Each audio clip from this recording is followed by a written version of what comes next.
Why the Hippo Doesn't Laugh. On one of the upper branches of the Congo River lived an ancient and noble family of hippopotamuses, which boasted a pedigree dating back beyond the days of Noah, beyond the existence of mankind, far into the dim ages when the world was new. They had always lived on the banks of the same river, so that every curve and sweep of its waters, every pit and shallow of its bed, every rock and stump and wallow upon its bank was as familiar to them as their own mothers. Not long ago, the queen of this tribe of hippopotamuses had a child which she named Jub, because it was so fat and round. In the hippopotamus language, Jub properly translated means fat and lazy, instead of fat and round. However, no one called the queen's attention to this error because her tusks were monstrous long and sharp, and she thought Jub the sweetest baby in the world. He was indeed perfectly fine for a hippopotamus. He rolled and played in the soft mud of the riverbank and waddled inland to nibble the leaves of the wild cabbage that grew there, and was happy and content from morning till night. He was the happiest hippopotamus that the family had ever known. His little eyes were forever twinkling with fun, and he laughed his merry laugh on all occasions, whether there was anything to laugh at or not. Therefore, the people who lived in that region called him Ippy, the Jolly One, although they dared not come close to him on account of his fierce mother and his equally fierce uncles and aunts and cousins who lived in a vast colony upon the river bank. While these people who lived in the little villages scattered among the trees dared not openly attack the royal family of hippopotamuses, they were amazingly fond of eating hippopotamus meat whenever they could get it. This was no secret to the hippopotamuses. Having these things in mind, whenever the tribe of hippopotamuses smelled the scent of people in the air, they would charge at them furiously, stamping their huge feet, scaring them off with the rumble. It was continual warfare between the hippopotamuses and the people. Ginny lived in one of the little villages of the people. He was the son of the chief's brother and grandson of the village sorcerer. Ginny's grandfather, the sorcerer, was the most magnificent man Ginny had ever known. He had spent years and years practicing the art of magic, but in so doing he had dissolved his entire skeleton with a bad spell, and now stood upright with the help of sticks tied to his arms and legs. He walked in a very funny sort of way, but despite that, everyone in the village had the greatest respect for him. Ginny's relationship to the chief and the sorcerer gave him a certain nobility among the people, and they loved to ask him questions, assuming he had the wisdom of his elders. So Ginny often walked into the jungles for solitude, often hoping that he would grow in wisdom. He thought that if he was finally able to rid his tribe of the horrid hippos as a threat, he would surely earn his place in the tribe. Finally coming up with a plan, he set about digging a great pit in the ground, midway between two sharp curves of the river. When the pit was finished, he covered it over with small branches of trees and threw sand on them, smoothing the surface so artfully that no one could suspect there was a big hole underneath. Then Ginny laughed softly to himself and went home to supper. That evening, the queen of the hippopotamuses said to Jub, who was growing to be a fine child for his age, "Would you run across the bend and ask your Uncle Nicky to come here? I have found a strange plant and want him to tell me if it is good to eat." The jolly hippo laughed heartily as he started on his errand, for he felt as important as a boy does when he is sent for the first time to the corner grocery to buy a loaf of bread all on his own. He crawled out of the mud where he was wallowing and tramped away through the bushes. and the last his mother heard as she lay half in and half out of the water was his musical laugh disappearing away in the distance. Jub was in such a happy mood that he scarcely noticed where he stepped.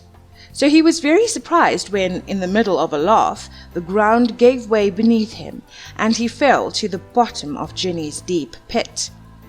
He was not badly hurt, but he had bumped his nose severely as he went down.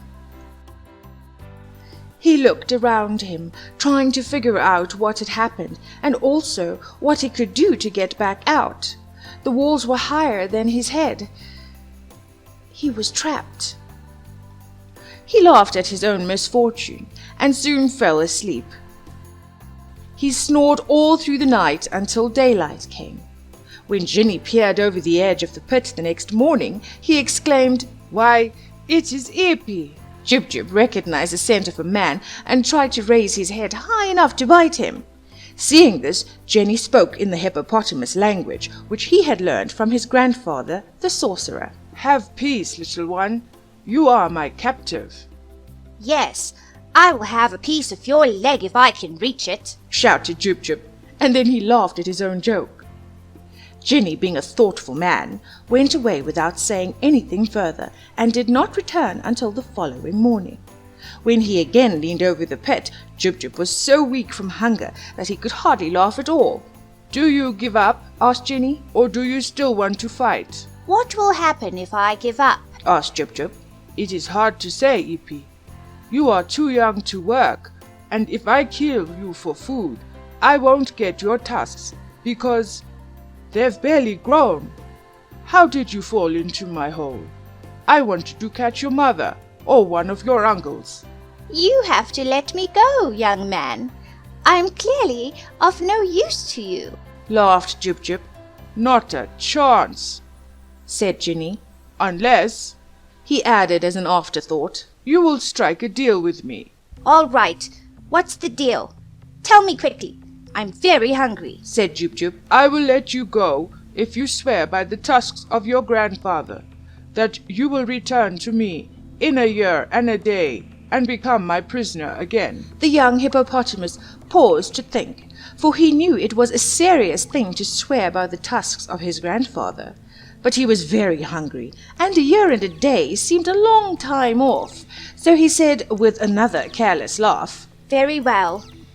If you will let me go now, I swear by the tusks of my grandfather to return to you in a year and a day and become your prisoner." Ginny was very pleased, because he knew that in a year and a day Jub would be almost full grown. So he began digging away one end of the pit and filling it up with the sand until he had made a ramp which would allow the hippo to climb out. Jub was so pleased when he found himself on the surface of the earth again that he burst out in a fit of merry laughter, after which he said, "Goodbye, Ginny. In a year and a day you will see me again." Then he waddled away toward the river to see his mother and get his breakfast, and Ginny returned to his village. During the months that followed, as Ginny lay in his hut or hunted in the forest, he heard at times the faraway laughter of a hippopotamus. He smiled to himself and thought, "A year and a day will soon pass away." When Jub returned to his mother safe and well, every member of his tribe was filled with joy, because Jub was a general favorite.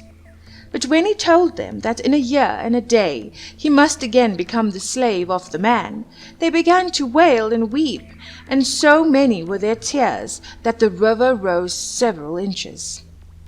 A great meeting of the tribe was called, and the matter discussed seriously. "Having sworn by the tusks of his grandfather," said Uncle Nicky, "he must keep his promise.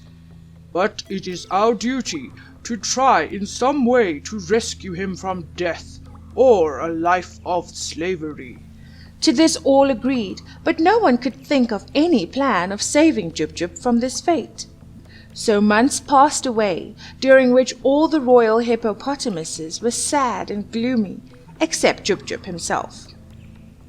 Finally, with only a week of freedom left, Jub and his mother, the queen, became so nervous and worried that another meeting of the tribe was called. By this time, the laughing hippopotamus had grown to an enormous size and measured nearly 5 meters and 2 meters high, while his sharp tusks were whiter and harder than those of an elephant. "Unless something is done to save my child," said the mother, "I shall die of grief." Then some of the hippos began to make foolish suggestions, but Uncle Chunk, a wise and very big hippopotamus, said, "We must go to Glinkomok and beg him for his help." Then everyone was silent, because it was a bold thing to face the mighty Glinkomok. "I will go to him, if Uncle Chunk will go with me," said Jub's mother. Uncle Chunk thoughtfully patted the soft mud with his forefoot and wagged his short tail leisurely from side to side. "We have always been obedient to Glinkomok and shown him great respect," he said. "Therefore, I fear no danger in facing him. I will go." All the others snorted approval, being very glad they were not called upon to go themselves. So the queen and Uncle Chunk, with Jub swimming between them, set out on their journey.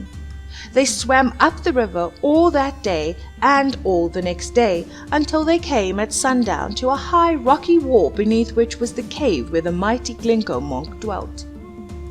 The creature they all feared was a dragon. It had lived since the world began. Through years of wisdom and magic, it had stayed hidden from mankind, who was consumed with his own abilities to imagine that any such creature could exist. Every other animal knew of its existence. The 3 hippopotamuses stopped in front of the cave, with their front feet on the bank and their bodies in the water, and called in a chorus a greeting to Glinkomok. Instantly, the mouth of the cave darkened, and the creature glided silently toward them. The hippopotamuses were afraid to look upon it and bowed their heads.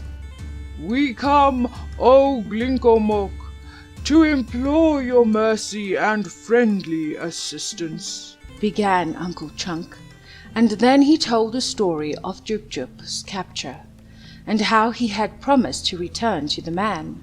"He must keep his promise," said the creature, in a voice that sounded like a sigh. The mother hippopotamus groaned aloud. "But I will prepare him to overcome the man and to regain his freedom," continued Glinkomok. "Lift your right paw."